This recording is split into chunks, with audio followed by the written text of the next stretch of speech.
Let's get to Kevin Green, who joins me for the data download this morning. And I'm just wondering if that consumer confidence is showing any improvement off the back of that 12-year low we saw last time around, KG.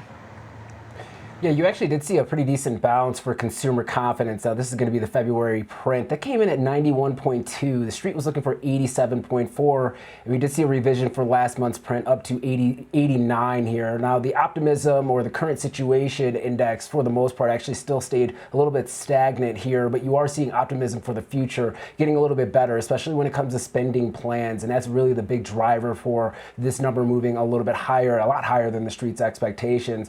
Now, inflation expectations are still around the levels that we've seen over the last couple of months, but once again, it seems like consumers, especially when you're looking at the right ends, are looking to spend a little bit more in the future, but right now the current situation hasn't really gotten rosier. But a better than expected print here when it comes to consumer confidence. Not sure if it's really impacting the markets. We have seen a lot of volatility, as you talked about in the opening here, where this rotation trade continues to stay into effect, and you are getting maybe some pockets of weakness when it comes to the financial sector, as well as some areas of technology getting hit here today. So overall, actually a pretty decent number, but you'd like to see the inflation expectations come down just a tad bit more. Right now, it's a little bit stagnant.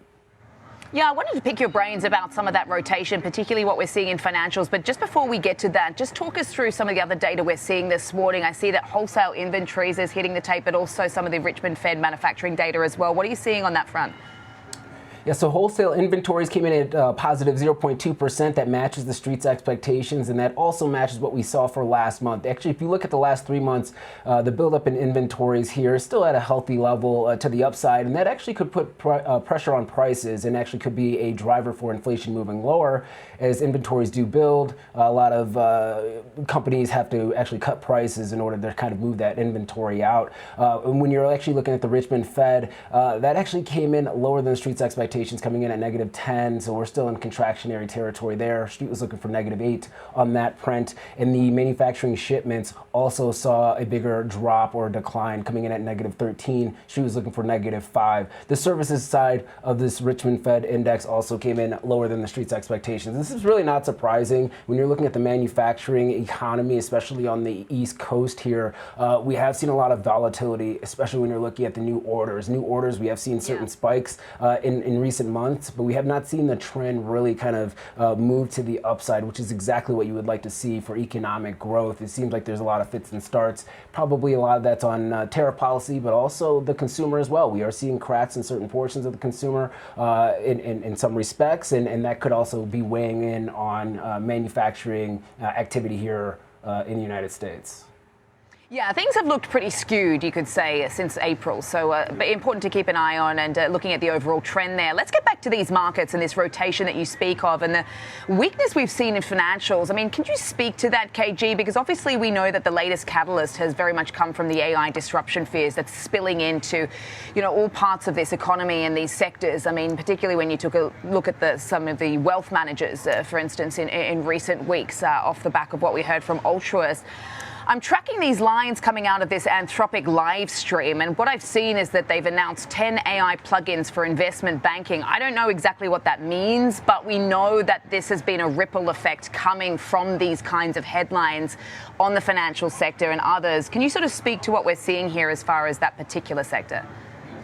Yeah, Anthropic seems to be the one that's targeting a lot of these industries and creating these sell-offs. If you look at yesterday, the private credit space was really kind of the big highlight, the KKRs of the world, which were down about 5% on the session. We are seeing a little bit of a rebound today, but it's not so much AI and how it's going to take away from their market share. It's more of the financing arm of AI still creeping into this market, which is putting a little bit of pressure down. Now, when you're looking at the investment banks, financials have been a little bit weak, and you can look at it from a technical standpoint here, that we're kind of actually at a little bit of a make or break when it comes to the financials, and we're actually kind of breaking down here, down about 0.8% so far. This is a 3-year weekly chart. We have broken below the 50-week moving average. That's a key area of support, and it does appear that we continue to make lower highs as well as lower lows on the RSI, and we're really getting close to that final bearish setup or indicator for MACD, with that 12 EMA trying to cross below the zero line. The financials is not a sector that you would like to see kind of breaking down here. That could actually lead to further deterioration in the market. And I think it's a sign of uncertainty for tariffs. It's the AI funding mechanisms that are kind of in place right now, maybe some weakness in the consumer, and all that's culminating in a lot of downward pressure on the financials, not only for private credit, but also when you're looking at the majors like a JP Morgan, Wells Fargo, or even a Citi.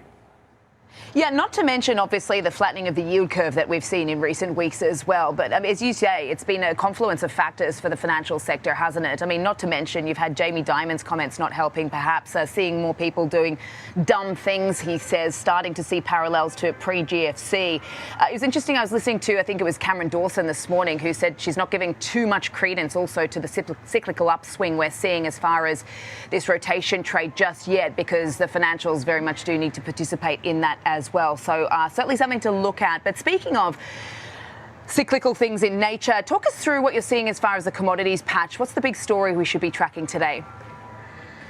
Well, obviously, it's still going to be oil. The $67 level on WTI is going to be a key area of resistance. We briefly got above that level, but we are seeing some selling into strength here. Obviously, we're focusing on the geopolitical risk between the U.S. and Iran and how that could actually impact logistics and flows on a global scale. And we also maybe have a near-term bearish setup when it comes to the Lunar New Year. Consumption rates are going to be a little bit lower coming out of China. But there's also maybe the expectation that after the Lunar New Year ends, which is about 2 weeks, 3 weeks from now, and we might see an influx or a major draw when it comes to global inventory levels for crude oil, as well as the byproducts like gasoline. And then that also could lead to maybe an increase in shipping, especially between the U.S. and China with tariff rates coming down to the downside. Technically speaking, oil looks like it's setting up pretty well. Seasonality-wise, it's actually going to be a little bit more of a tailwind as we change from winter blend to summer blend here. But be cautious. Trying to trade breakouts for oil is actually very difficult. We have seen fake outs before,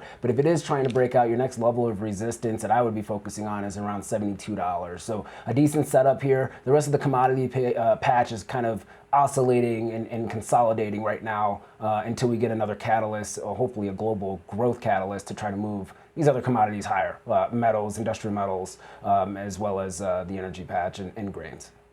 Yeah, this Chinese demand story is certainly fascinating. I mean, obviously, we're seeing the factories firing back up again today, the first day of the year of the horse for the Chinese economy, but also along the lines of the fact that obviously when we've had this tariff sort of shake-up, the fact that some companies are talking about moving back to China potentially, just because that seems to be a sort of more stable supply chain and competitive costs as far as, what they're seeing in other markets. But, something to think about. I really appreciate it, KG. Thanks so much for joining us today and getting us across some of those headlines.